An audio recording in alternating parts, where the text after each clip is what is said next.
Le nouvel esprit public, Philippe Meyer, bonjour.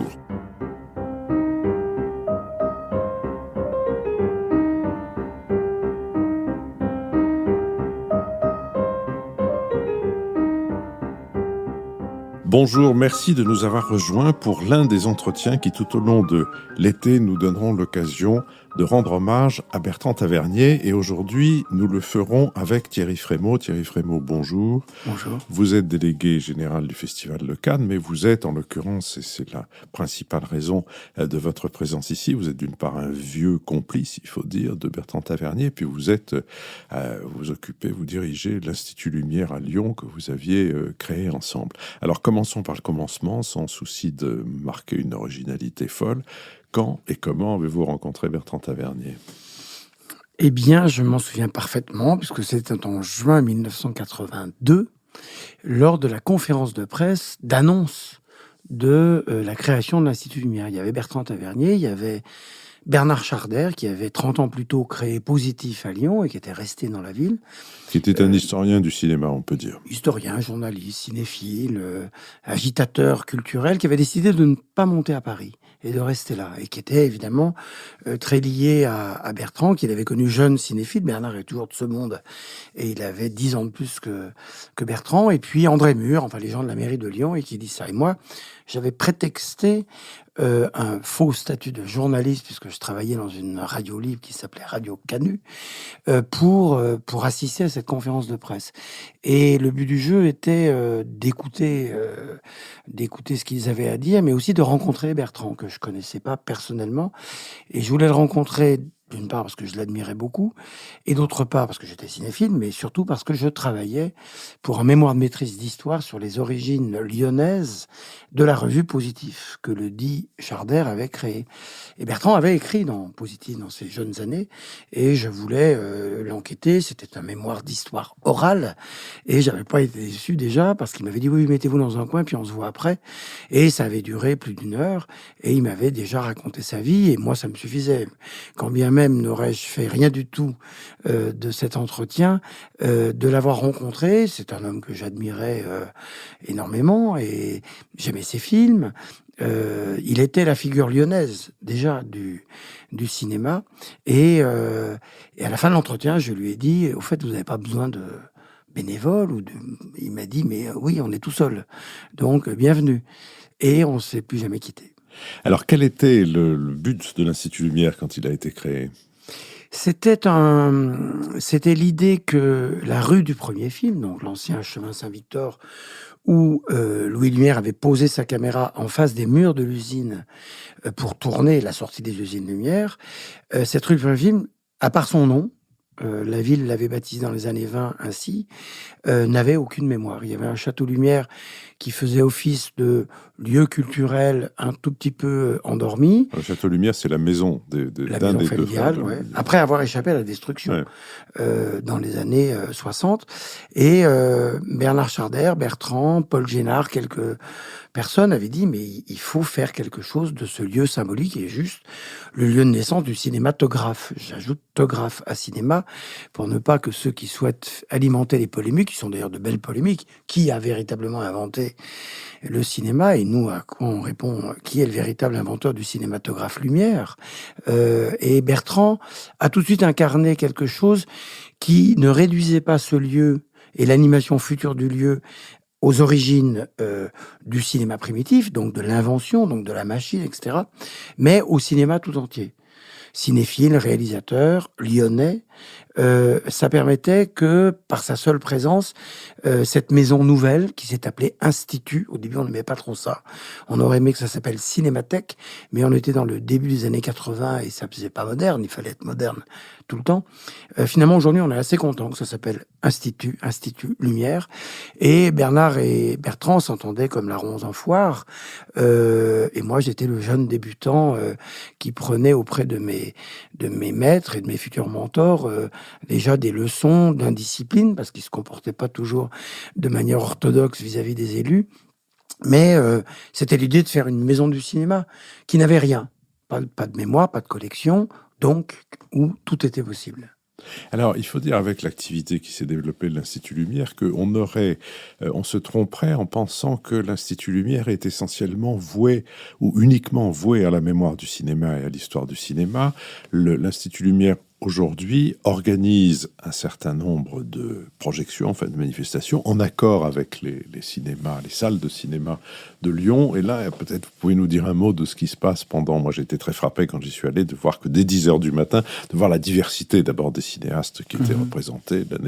Dernière année où j'y suis allé, ça fait quand même maintenant, hélas, un trop longtemps, mais il y avait à la fois Kurosawa et Jean-Yann qui sont pas tout à fait le même genre de cinéma, mais qui... Voilà. Mais c'est à vous de nous en dire plus, on c'est pas à s'est moi. retrouvé très vite avec Bertrand, et au fond, on pourrait presque dire que c'était même dans son propre projet de cinéma, c'est-à-dire soyons, ne négocions rien sur le fond de ce que nous avons à faire, et en même temps, ayons du succès. Enfin, en l'occurrence, pour ce qui concerne les choses de la culture, il y avait d'abord toujours ces vieilles légendes langloisiennes de Henri Langlois, de la Cinémathèque française.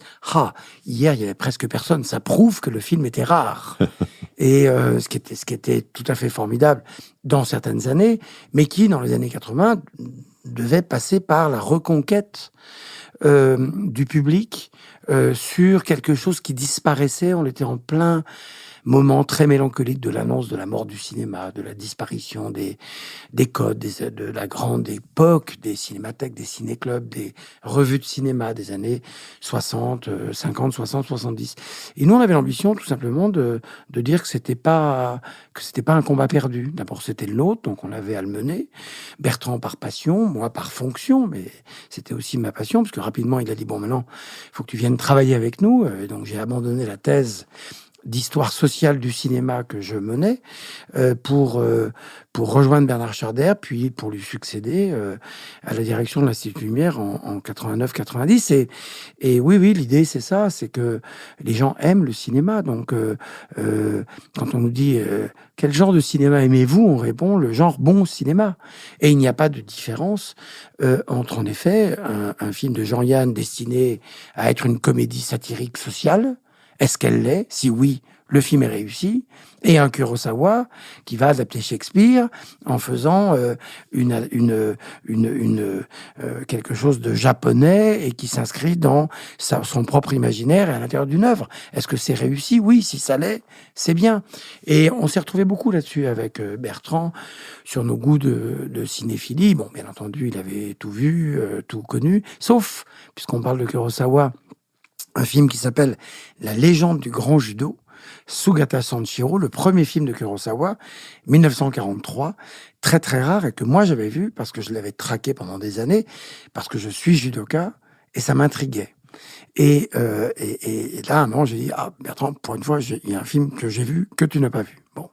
Et oui, et donc il y a ce Festival Lumière chaque année au mois d'octobre qui, en effet, essaie de mêler des choses, et l'idée n'est pas que chacun aille seulement voir son propre cinéma, mais essaye d'aller voir ce qui ne lui ressemble pas. D'ailleurs, on était, et on est toujours assez conforme à l'esprit des Lumières, sans S, de nos Lumières à nous, c'est-à-dire quand ils envoient des opérateurs à travers le monde dès l'année qui a suivi l'invention du cinéma, c'est quand même pour aller découvrir ce qui n'est pas eux, ce qui ne nous ressemble pas. Quand on est lyonnais, bourgeois, néo-bourgeois, puisque comme disait Coluche, c'était pas des nouveaux riches, c'était les anciens pauvres, et qu'on envoie des jeunes opérateurs en Chine, au Japon, au Mexique, en Afrique du Nord, et dans toute l'Europe et aux États-Unis, d'où on est d'ailleurs expulsé par protectionnisme pro-Edison, ça veut dire qu'on a la curiosité du monde. Et quand on fait les films, parce que maintenant on connaît l'œuvre des Lumières, et quand on voit l'œuvre d'un Bertrand Tavernier, c'est aussi ça, c'est aussi quelque chose qui dit le cinéma est un instrument de connaissance du monde. Vous avez dit c'est à Lyon, il était lyonnais, vous êtes lyonnais. Qu'est-ce que Lyon a joué comme rôle dans la relation que vous aviez l'un et l'autre? Je crois que Lyon était important. Bertrand est né à Lyon, il a passé sa petite enfance à Lyon et toutes ses vacances. Donc la ville était importante. Et il faut quand même se remémorer l'idée que l'horloger d'Everton, qui va devenir l'horloger de Saint-Paul, qui se passe dans le Connecticut, je crois, ou en tout cas sur la côte est des États-Unis, le roman de Simenon, il décide de le faire à Lyon. Et il y avait chez lui une fidélité à son enfance, à sa grand-mère, à sa famille, à ses parents, à cette maison de Montchat dont on revoit le lieu en introduction de son dernier film, Voyage à travers le cinéma français. Il était resté très ami avec Bernard Charder, dont je parlais, et Raymond Chirat, qui étaient aussi, moi, mes aînés, puisque quand j'étais jeune cinéphile et jeune historien, personne ne s'intéressait à tout ça, il faut bien le dire. Et cette famille de pensée-là, qui n'est d'ailleurs pas une famille de pensée, qui s'est toujours voulu une non-famille de pensée, j'entends celle de Positif, ou en tout cas celle de Bernard Charder, anarcho-surréaliste, un peu individualiste et très provincial.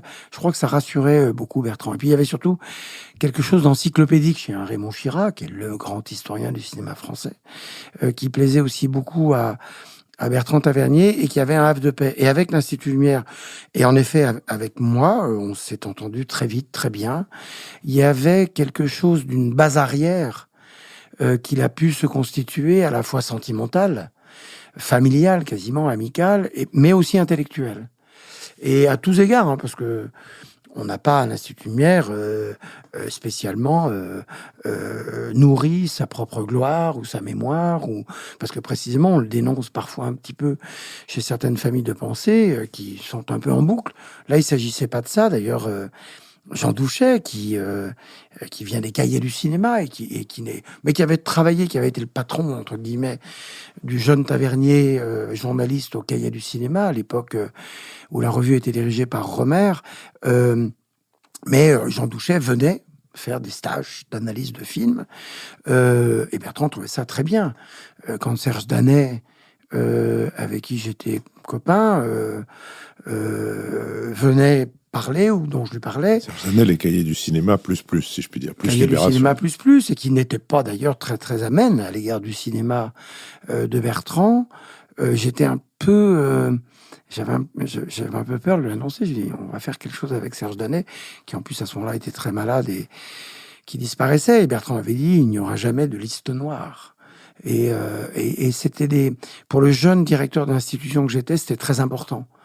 Parce que c'était aussi une façon de dire que, et c'était un petit peu ce que j'avais raconté dans ce mémoire de maîtrise sur la naissance de Positif, nous aimons un objet d'une même passion et de façon différente. Donc, qu'est-ce qu'on garde? La différence ou l'identité de la passion? Et c'est les deux, c'est-à-dire, on n'est pas d'accord, et alors, c'est pas grave, on n'est pas d'accord. Mais par contre, cet objet-là, le cinéma, la cinéphilie, nous est commun. Et ça aussi, ça a été, je crois, quelque chose qui nous a liés beaucoup. Il y a une phrase une phrase de Godard que Bertrand Tavernier a mis au début de son voyage à travers le cinéma français. Je la cite de mémoire, vous la corrigerez probablement si je me trompe. La phrase de Godard dit « Bertrand et moi sommes des enfants de la Libération et de la Cinémathèque ». Oui, alors ceux qui vont vouloir trouver la source de cette citation ne la trouveront pas.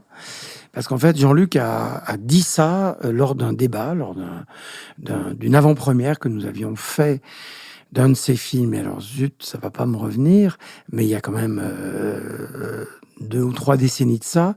Et il s'était connu, Bertrand avait été l'attaché de presse, puisqu'il a eu une longue carrière d'attaché de presse dans les années 60. Il avait été l'attaché de presse en particulier de Pierrot le Fou, et ils se connaissaient, et là aussi, pas la même famille. Et pourtant, quelque chose les attachait. Et Godard était heureux de voir Bernard Charder, là aussi, faisait le go-between. Freddy Buache, le directeur de la Cinémathèque suisse, qui, ennemi de Godard, du jeune Godard, se retrouvant très complice de lui, très ami, jusqu'à ce que le même Godard fasse un film en court-métrage en honneur de Freddy Buache, mais était là, et on avait fait une avant-première, et Godard avait dit ça au début. Et c'était pareil, c'est-à-dire... D'ailleurs, Godard l'avait écrit un moment, quand il était lui aussi au Cahiers, il avait dit « J'aurais aimé faire venir Roger Tailleur, qui était un journaliste de Positif, écrire au Cahiers, c'est pas mal ce qu'il écrit. » Donc, il y avait des ponts qui étaient lancés, alors que Godard peut ou pouvait passer pour le plus radical des Suisses pro-chinois, comme disait Cohn-Bendit. Et il y avait quelque chose d'incroyablement émouvant. D'abord, de voir Godard faire du sentimentalisme, quasiment, à l'égard d'un Bertrand qui n'était pas de sa famille, mais dont il reconnaissait. Il a continué. D'ailleurs, on s'est vu il n'y a pas très longtemps. Il me dit, moi, je regarde beaucoup les trucs dont je disais du mal un peu dans ma jeunesse. Et puis, là, c'est bien, là, le film de Bertrand, c'est bien, là, sur le cinéma français. Voilà. Il n'aurait pas fait ça comme ça. Il a fait sa propre histoire du cinéma, Godard, mais oui, les deux sont nés dans ces années d'espérance à travers les figures de Bazin, de Langlois, de tous ces gens-là. Ils arrivent juste après. Godard a 10 ans de plus que Bertrand Tavernier. Il est le seul survivant de la nouvelle vague et des jeunes Turcs en l'occurrence. Et il y avait quelque chose du... Ils ont inventé cette culture cinématographique, cette cinéphilie, à eux tous, d'une manière qui ne s'est pas faite qu'en France. On a toujours tendance à penser que la France est au cœur de tout, mais quand même, si la France est ce qu'elle est aujourd'hui, y compris quand les salles rouvrent leurs portes dans une atmosphère de gloire et de triomphe, ça n'est qu'en France, ça n'est pas en Italie, ça n'est pas en Allemagne, ça n'est pas en Espagne ou aux États-Unis. Il y a quelque chose de l'invention d'une culture à laquelle tous ces gens ont donné vie, ont donné matière. Et Godard continue de voir des films, continue de s'alimenter. Et Bertrand n'a pas cessé. Je dirais même que plus les années passaient, et plus le cinéma des autres comptait presque plus que le sien propre. Cette phrase de Godard, je l'ai citée exprès parce que j'ai trouvé que c'était l'illustration de l'autre bord, si on veut, qui est de bord dans la cinéphilie, de ce que vous aviez dit précédemment sur l'esprit dans lequel vous aviez créé l'Institut Lumière. Mais, alors, il y a les Armagnac et les Bourguignons, les Guelfes et les Gibelins, les cahiers d'un côté et positifs de l'autre, qui se sont de plus en plus opposés, et puis de moins en moins, en fait. Vous venez de le dire à travers l'exemple de Godard, à travers l'exemple de Jean Douchet aussi. Par contre, le cinéma de Bertrand Tavernier, je dirais, avant même qu'il ne soit sur les écrans, était déjà massacré à la tronçonneuse par un certain nombre de commentateurs, et notamment dans des organes de presse comme Libération, comme Les Cahiers, après d'autres, c'était peut-être Le Monde aussi assez souvent, mais enfin, il y avait... et est-ce que ça n'est pas quelque chose de frappant que de voir que... Dans ces deux grandes églises cinéphiles qu'étaient les Cahiers, ou que sont les Cahiers et positifs, ce sont les diacres qui mordent les mollets des autres beaucoup plus que les officiants. Il y a quelque chose, il me semble, qui est devenu, enfin qui est assez français, je sais pas, vous me direz si vous êtes d'accord, mais qui consiste à surenchérir sur son maître, si je puis dire, et à utiliser les choses. Il faut quand même rappeler que le lendemain de la mort de Bertrand Tavernier, Libé, en une, ce qui était d'ailleurs une façon sans doute involontaire de lui rendre hommage, mais titrait que son cinéma ne valait pas la peine. Oui, d'ailleurs, c'était très bien que Libé soit resté d'une certaine façon fidèle, alors on pourrait dire affectueusement à son côté sale gosse, ou on peut dire de manière un peu plus triste à ce côté vers lequel le journal penche et tombe, et le fait ressembler aujourd'hui à un petit fanzine gratuit, alors qu'il y a toujours de très très bons papiers, mais il y a en effet quelque chose. C'est Sautet qui disait c'est drôle, à un moment, tous ces journaux qu'on admirait se sont mis à dire du mal de nous parce qu'on n'était pas dans le bon camp alors que c'était notre famille. Et Libé l'a mis en une, parce que c'est pas rien, la mort de Bertrand Tavernier.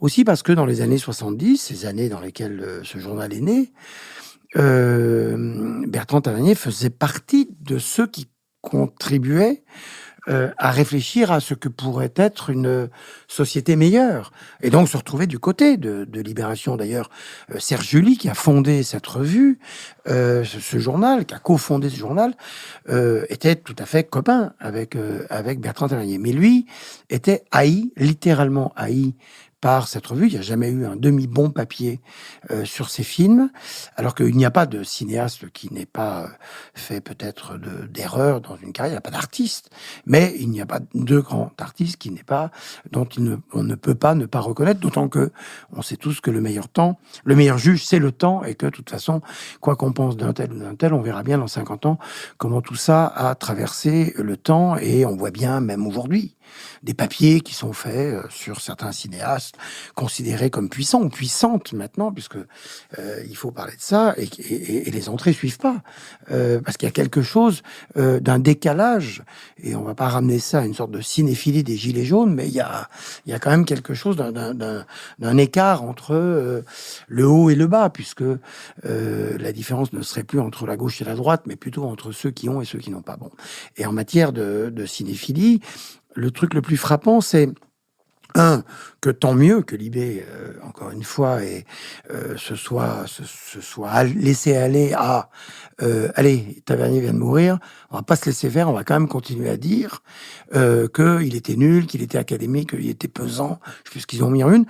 Alors que 5 mois plus tôt, pas mal de ces films étaient montrés sur Netflix, et Libération aurait pu dire, bon, on a essayé de revoir les films de Bertrand Tavernier, décidément, non. Et pourquoi pas? C'est la critique, c'est l'art, on aurait pu l'accepter. Là, c'est le lendemain, et puis les Cahiers du cinéma, qui font partie évidemment de la même famille, qui ont essaimé dans une pensée qui s'est nourrie un peu partout, viennent de faire également 2 pages pour dire décidément Tavernier non.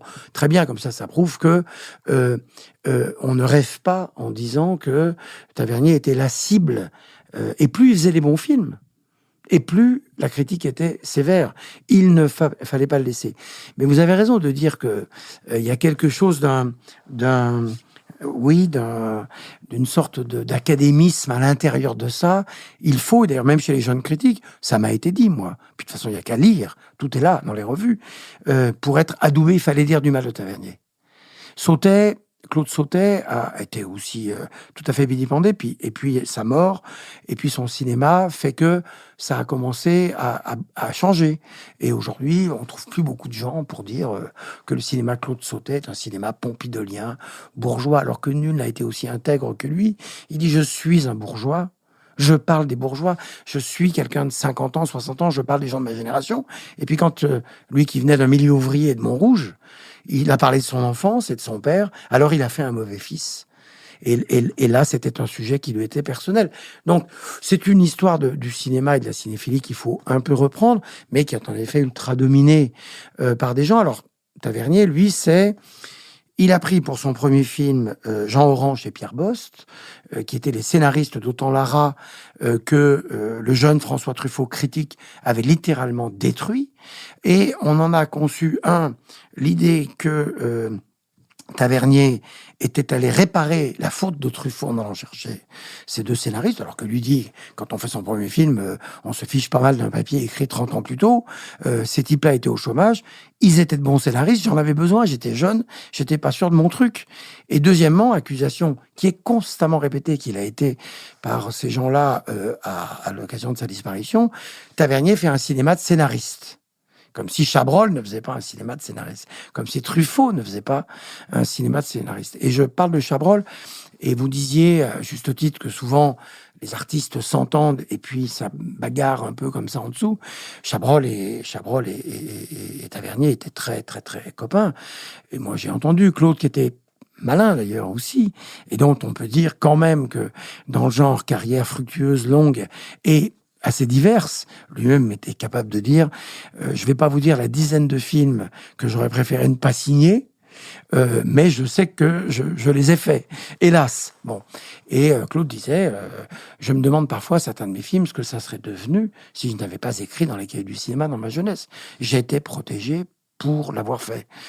Et Tavernier, qui était qui était grande gueule, qui n'était pas la délicatesse diplomatique incarnée parfois pour ces questions-là, surtout dans les années 60-70, quand avec Pierre Rissian, quand ils étaient attachés de presse et que quand même c'était de terroristes cinéphiles, quoi.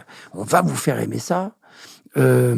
Il a peut-être aussi donné parfois quelques bâtons pour se faire battre. Et oui, vous le soulignez, que plus ça allait à la fin, et plus il y avait quelque chose. Et il a eu un hommage à la Cinémathèque. Alors, c'était pas un hommage à ses films. Ils n'en sont pas encore là. C'était un hommage À sa cinéphilie. à sa cinéphilie, aux films qu'ils aimaient. Parce qu'au moins ça, c'est devenu incontestable.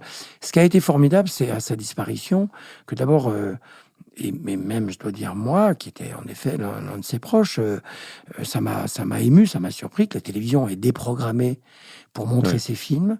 La popularité de Bertrand Tavernier était là, dans cette preuve-là, mais surtout les films ont eu beaucoup de succès en termes d'audimat, et puis une belle réception critique. Et moi, j'ai revu Coup de torchon, que j'avais pas vu depuis des années, et quand même, il y a une œuvre, enfin, il y a des choses tout à fait fortes, dont je pense que débarrasser des oripeaux de ces vieilles querelles franco-françaises, dans 100 ans, on jugera les choses pour ce qu'elles sont, et je pense que ça aura sa place. Oui, quand Claude Chabrol est mort, je faisais à l'époque une chronique le matin au Journal de France Culture, et Bertrand m'a appelé, il m'a dit « Tu vas faire quelque chose ?» Et je lui dis « Oui, bien sûr, je vais faire quelque chose. » Et là, il a commencé à me raconter des trucs, comment Chabrol l'avait aidé, qui était exactement ce que vous avez décrit tout à l'heure, c'est-à-dire deux artistes qui essayent de se passer leurs propres réflexions et leurs propres idées pour faire chacun son meilleur cinéma, non pas le meilleur cinéma, mais son meilleur cinéma. L'un des hommes avec qui, d'ailleurs, Bertrand dialoguait le plus ces dernières années, l'un de ses collègues, c'est Olivier Assayas. Oui. Et Assayas, c'est un homme qui, lui aussi, vient des cahiers du cinéma, qui s'en émancipe comme artiste, comme d'ailleurs il a eu parfois des fortunes diverses avec la revue. Mais c'était assez beau. Alors vraiment, ils étaient tout à fait différents, de génération, de culture, d'origine, de lecture, mais il y avait quelque chose qui les attachait l'un à l'autre, qui était tout à fait émouvant. Ouais, si je suis content que vous insistions là-dessus, c'est pas dans le désir de faire une hagiographie de Bertrand Tavernier. Je pense que nos auditeurs le connaissaient. Il a été un ami du début de ce podcast. Il y a participé et on avait fait avec lui à l'antenne de France Culture une émission sur Lincoln dans le cinéma, et ici même dans ce podcast une émission sur la guerre 14-18 dans le cinéma, et Dieu sait que nos auditeurs en ont manifesté de la satisfaction, mais il n'a pas besoin d'un géographe. Je pense que simplement cette caractéristique de Bertrand Tavernier qui se traduit qui persiste, qui est dans la pierre et dans l'ADN de l'Institut Lumière, il n'y a pas de liste noire, comme vous le disiez tout à l'heure, est une caractéristique particulièrement précieuse à un moment d'énervement général, d'exaltation des débats de coq, des anathèmes lancés par poignée. Donc voilà, je pense que c'est important que ça existe, que nous rappelions que ça a été la personnalité d'un homme, et on fait des erreurs, la question ne se pose même pas, et que c'est aussi la caractéristique de cet Institut Lumière. J'y reviens à l'Institut Lumière. Dans quelle mesure est-ce que ça a été difficile à réaliser? La construction de la chose, vous voulez dire ? Construction, et puis son soutien financier, parce que ça coûte de l'argent. Oui, alors au début, il y avait un engagement qui était celui des années 80, la ville, le département, le conseil général, la région, l'État, assez rapidement, et ça c'est quand même grâce à l'idée qu'un Bernard Charder, qu'un Paul Génard, qui était un dentiste villeurbanais, spécialiste de lumière, toute cette détermination qu'ils avaient mis à faire comprendre qu'une ville ne pouvait pas. Il y avait un slogan qui était formidable, d'ailleurs, qui était « Le cinéma est né à Lyon, aucune ville n'a autant fait pour faire rêver le monde ». On est bête, on aurait dû utiliser ça beaucoup plus souvent, parce qu'il s'agit de ça. Alors, il y a quelques adresses dans l'histoire du cinéma. Il y a Sunset Boulevard ou Hollywood Boulevard, il y a la Croisette, et puis il y a la rue du premier film. Il y a quelques villes, il y a Hollywood, il y a Paris, il y a Cannes 2 semaines par an, même si la ville devient de plus en plus une ville cinéma. Et puis il y a cette ville de Lyon, à partir de laquelle les choses ont commencé. Parce qu'encore une fois, sans faire un cours d'histoire scientifique, on peut quand même considérer que globalement, le cinéma est né à Lyon, et qu'une fois que Lumière tourne son premier film, c'est fait. et que le cinéma est là. Il y a beaucoup d'inventeurs avant Lumière, il n'y a pas d'inventeurs après Lumière. C'est-à-dire qu'une fois qu'il l'a fait, il l'a fait. Même si, et il l'a toujours lui-même souligné, il s'est nourri du travail de ses prédécesseurs. Et la ville avait complètement oublié ça, aussi parce que Louis est mort en 1948, Auguste est mort en 1954, donc longtemps les frères Lumière étaient là. Et donc, il n'y avait pas de mythologie, il n'y avait pas de... Et puis, la ville ne s'était pas spécialement distinguée comme étant une ville cinéma. Il a fallu précisément que Bertrand vienne en 72-13 tourner l'Horloger de Saint-Paul à Lyon pour que, à nouveau, un film soit tourné. Les précédents, c'était fin des années 40, Un Revenant de Christian Jacques ou La Cage aux Escaliers dans les années 50. Bon. Et puis un petit peu de Bresson et un petit peu de Melville. Et ça a été difficile, d'autant que, je vous le disais, la cinéphilie était mal vue. D'abord, c'est un nom de maladie, un peu cinéphile, vraiment, c'est grave. Et puis, c'était les années 80, c'était les années modernes. Et il y avait quelque chose de... L'insulte absolue, c'était « ça fait ciné-club ». Alors nous, et moi j'adorais, d'abord j'avais un père qui était directeur de ciné-club, et moi j'adorais le triptyque présentation, projection, discussion. Qui n'étaient certes pas toutes réussies ou de très haut niveau, mais c'était formidable de parler. On a envie, après un film, de parler. Serge Dalin, dont je parlais tout à l'heure, était connu pour, sitôt le générique entamé, alors t'as aimé, et commencer à parler des films. Mais c'était pas bien vu. Alors, il y avait un peu d'argent pendant des années. Donc moi, j'étais jeune bénévole, je les aidais, je travaillais là-bas tous les jours. J'étais professeur de judo le soir et en journée, j'étais rue du Premier Film. Et j'ai vu Bernard Charder souvent le matin se demander si on n'allait pas mettre la clé sous la porte à la fin de l'année, voire à la fin du mois, parce qu'il y avait pas de légitimité. Sartre disait que le cinéma était un art roturier. Mais alors la cinéphilie, c'est la roture de la roture. Et donc on n'était pas évidemment considéré à la hauteur de ce que c'est qu'un opéra, ou même à l'époque à Lyon, Guy Darmet inventait la maison de la danse. Il y avait quelque chose de la danse qui arrivait comme art nouveau. La danse classique existait, mais il avait pu faire ça. Le cinéma était dans une espèce d'entre-deux. En plus, c'était tout ce moment-là, à la fin des années 70, où les salles fermaient les unes après les autres, et où il fallait réinventer aussi le monde de l'exploitation. Les entrées étaient tombées de 450 millions de spectateurs après la guerre à 150, 130, je crois, même millions de spectateurs. Après, on va inventer les multiplex, toute une série de choses. Et l'Institut Lumière se situe là, mais sans rien, sans prestige, sans gloire, sans titre, sans quoi que ce soit d'autre qu'une seule chose, ou que deux choses. Bernard Charder ayant fondé Positif et Bertrand Tavernier étant Bertrand Tavernier. Et moi, j'ai 20 ans, je suis tout jeune et j'admire ces gens-là.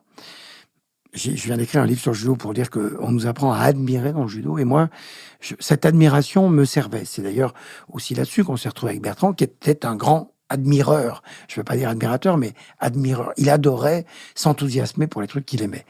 Et moi, j'avais le sentiment que j'avais là des aînés, dont d'ailleurs, avec Raymond Chira, dont d'ailleurs il fallait dire l'immensité de l'engagement, de l'implication, en même temps que, très cyniquement, si j'ose dire, les utiliser. Et Bertrand, alors de façon très très maladroite, mais il y a eu des dîners qui maintenant nous font tous rire, où il était là, alors on lui disait, faut avoir de l'argent, alors faut trouver de l'argent. Alors il faisait ça très mal, mais il embarquait les gens dans des anecdotes interminables, qui fait que la forme valait le fond, quoi. C'est-à-dire qu'il n'avait pas du tout défendu ce qu'il fallait qu'il défende, mais on finissait par obtenir ce qu'on voulait parce que il avait charmé tout le monde et que les gens disaient, au moins la maison est défendue. Là, c'est une institution d'amour du cinéma, c'est le cas. Et puis peu à peu, moi je me suis rendu compte que décidément c'était pas son truc de parler aux élus. Il pouvait tout à fait leur parler de manière, mais faire des réunions de budget, c'était pas ça. Il fallait l'utiliser pour ce qu'il était et pour les relations qu'il avait et de manière très très, sans relâche, je me suis servi de sa réputation beaucoup pour faire venir, parce que j'avais ce sentiment-là, et lui l'avait pas. Il fallait faire venir rue du Premier Film des gens ayant dévoué leur existence au cinéma et qui ignoraient qu'il avait un lieu d'origine. Et Bertrand, lui, il se rendait pas compte de ça parce qu'il était dedans. Alors que moi, j'étais un cadet, pour qui faire venir Elia Kazan, Jerry Schatzberg, Joseph Mankiewicz, Wim Wenders, puisque ce sont les premiers invités que nous avons eus, pour moi, c'était toucher le nirvana et voir un... Alors, autant il se connaissait bien avec Mankiewicz, etc. Bertrand avait fait une présentation de All About Eve qui était inoubliable, comme ça, à la volée. D'ailleurs, sur sa cinéphilie, il y a pas très longtemps, il représentait la SACD au conseil d'administration du Festival de Cannes, et tout à coup, on évoque un film qui s'appelle Marty, d'Elberman, et c'est la première Palme d'Or. La Palme d'Or n'a pas existé d'emblée en 46, mais en 55. Et on est au conseil d'administration. Moi, je suis content d'avoir mon Bertrand dans le conseil, mais j'ai la casquette Festival de Cannes. Puis on parle de ça. Et là, je dis, Bertrand, Marty. Et là, hésitation, blanc, silence. Je dis, merde, pour une fois où je peux lui donner la parole et où il va nous éblouir de toute sa science cinéphilique, je le vois qui hésite. Je dis, est-ce qu'il a rien à dire sur ce film? Non, en fait, la machine se mettait en route. Et alors, il commence à raconter, il dit, Marty, voilà, c'est l'histoire des impôts de Burt Lancaster. Parce que Burt Lancaster cherchait à investir d'une manière qui lui permettrait de payer un peu moins d'impôts. Il avait bien travaillé. Et alors, il avait une maison de production. Alors, il se dit, Delberman, personne ne le connaît.